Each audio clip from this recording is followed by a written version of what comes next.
guys, welcome back to my channel. My name is Monica. Today I'm going to show you how to do this boogeyman look, so let's just jump right into it. I'm taking some liquid latex on a little disposable sponge, patting that around my mouth, and then putting a torn up piece of tissue paper over that, layering that in liquid latex as well, putting another layer of tissue, covering that in liquid latex, and then we're going to let that dry completely.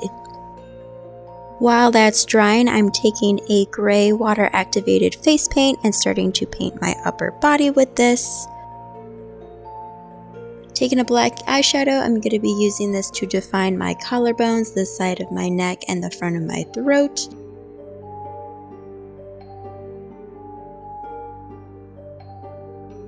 And then using a white eyeshadow to kind of highlight those high points in those areas. And then going back in with the black and deepening up those crevices, as well as adding a little bit more detail along the chest area.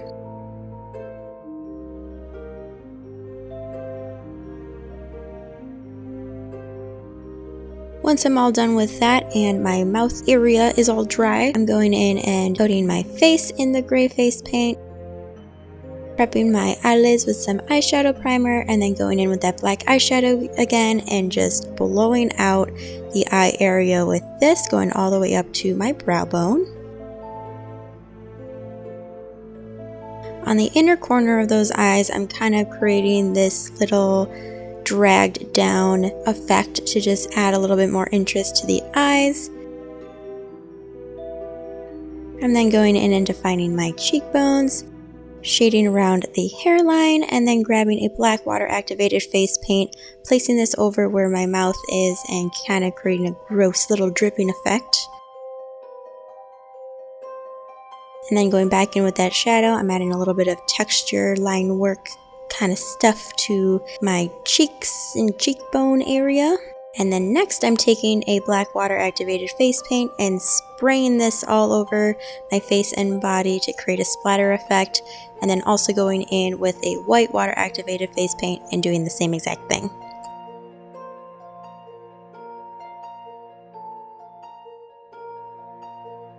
And that's it, guys. It's all done. You're now a boogeyman. This look is super easy and simple, but it packs quite a punch, especially if you got some fun little contacts to wear. But as always, thank you guys so much for watching. Please like and subscribe if you enjoyed this video. Also follow me on Instagram. I have some more fun content on there. This is look number 10 in our 13 Days of Halloween series, so we have a few more to go. As always, I love you guys. Thank you so much, and I'll catch you in the next video. Mwah!